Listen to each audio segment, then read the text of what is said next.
অনুষ্ঠানলৈ আহিছে আৰু আমাৰ ভতিজী নিজৰ কৰি ল'বলৈ চেষ্টা কৰি মানে অব্যাহত কৰি যাব তেওঁৱে হৈছে শদিয়াৰ প্ৰথম যুৱক মিষ্টাৰ বিনোদ আৰম্ভ।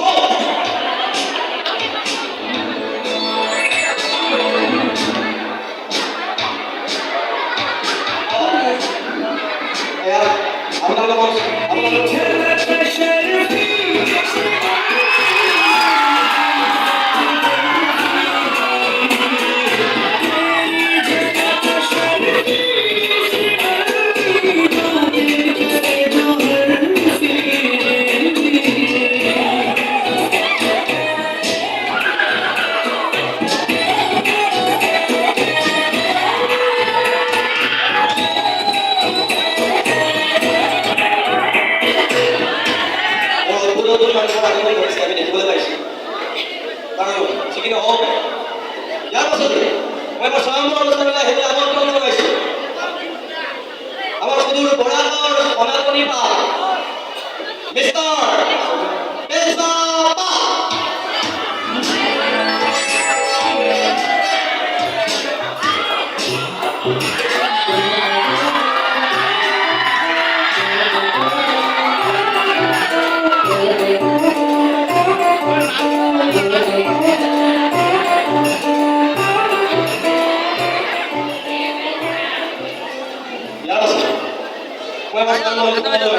আমন্ত্ৰণ জনাইছোঁ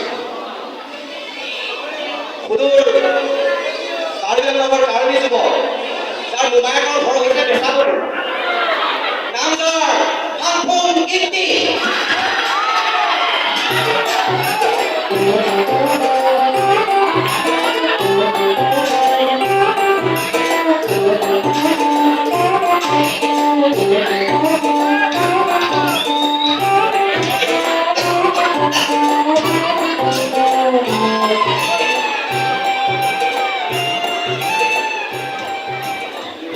আৰু ঠিকে আছে এতিয়া আমি আমাৰ স্বয়ম্বৰ অনুষ্ঠানলৈ আমন্ত্ৰণ জনাইছোঁ লখিমপুৰৰ প্ৰথম যুৱক যিজন যুৱকে বহুতৰ মন প্ৰাণ জয় কৰিবলৈ সক্ষম হৈছে তেওঁৱে হৈছে মিষ্টাৰ বিজিত সূত্ৰধৰ।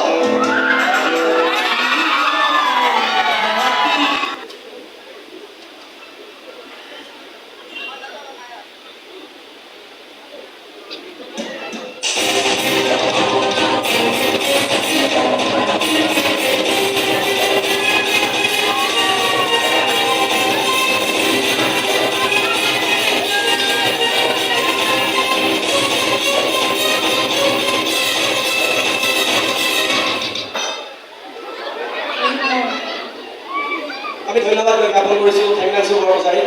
বহুত কষ্ট কৰিলে বেচেৰাবিলাকে পিছে উপায়ো নাই বিফল হৈ ঘূৰি যাবলগীয়া হ'ল। আশা কৰোঁ এইদৰে বিফল হৈ বৰলা ভাত খাই জীয়াই থাকে যে ইয়াৰ পাছতে মই মোৰ নিজৰে লাজ লাগি গৈছে তোমালোকৰ বয়স এখন হাতেৰে ডাম্বেল লাগি ইখন হাতেৰে মোৰ দেহাজনী মেছেজ কৰিছিল জানা আৰু এই দেহাজনীকে মেছেজ কৰিছিলোঁ সেইজনী এতিয়া তোমালোকৰ কৰিলোঁ বাৰু যি নহওক ইয়াৰ পাছতে মই ডাম্বেল লাগিবলৈ ওচৰলৈ আমন্ত্ৰণ জনাইছোঁ শদিয়াৰ প্ৰধান যুৱক মিষ্টাৰ বিনোদ আৰম্ভ।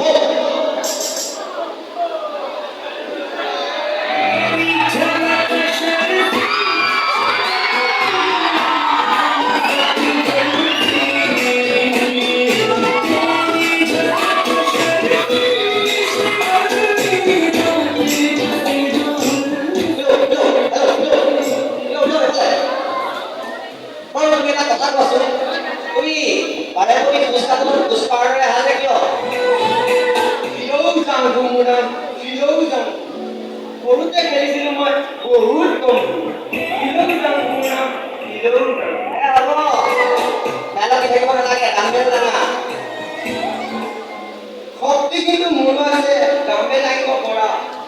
কেইমাহমান হ'ল পিছে দেখিছে নাই চেষ্টা কৰি চাবি আমি উপায় না পাওঁ লাজে অকমানে বাৰে বাৰে উপায়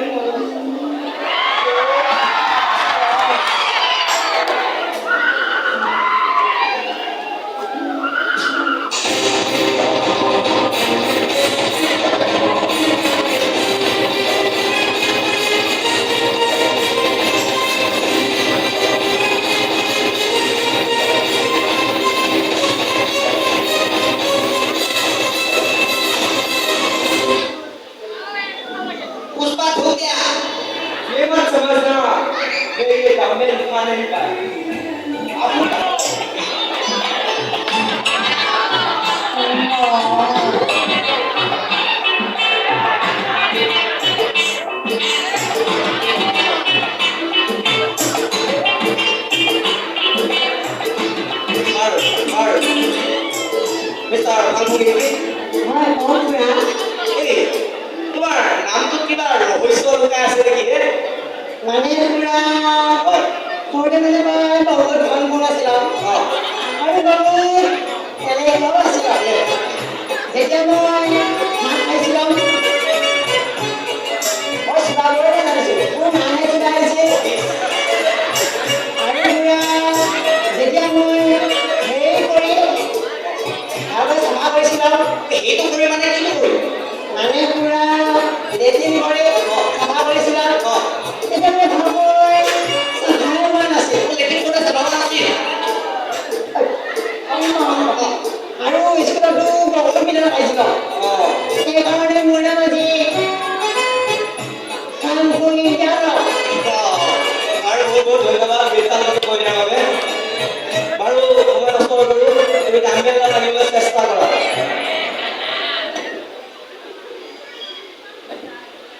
চিকন্যাৰ বাবে মই আজি আহিছোঁ ওলাই ফাংফুঙৰ বাবে জীৱন গৈছিল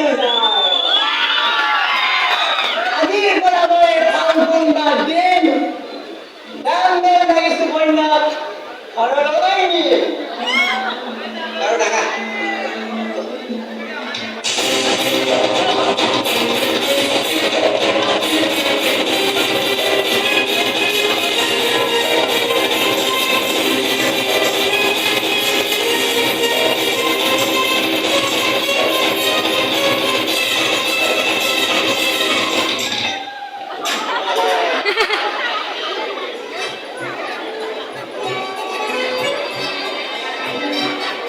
বহুত ধন্যবাদ ফাংফুং ইংকি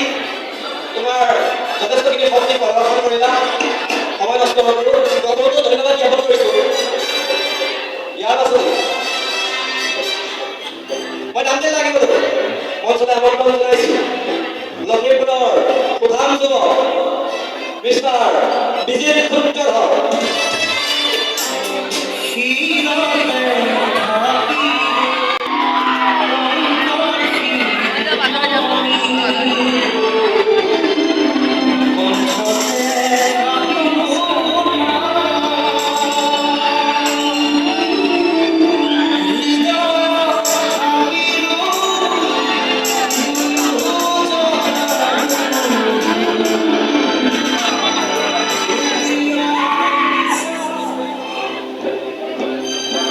আৰু মিষ্টাৰ বিজিত সূত্ৰধৰ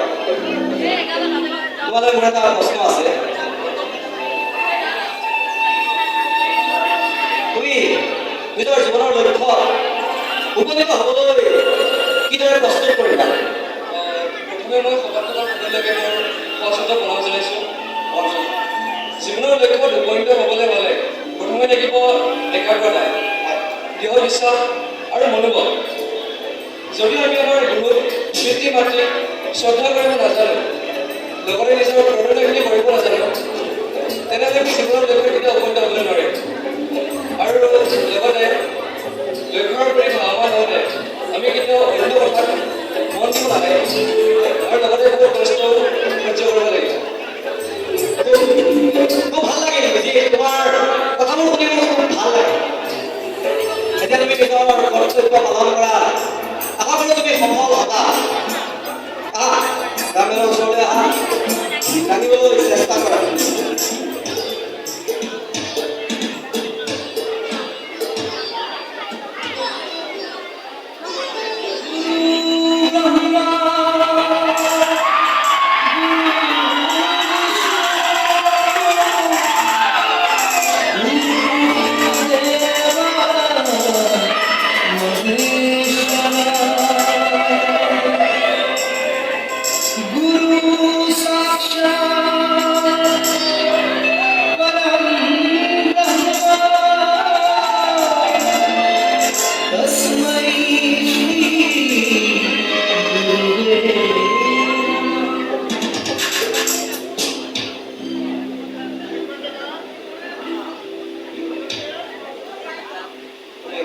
এতিয়া নিজৰ কাম কৰা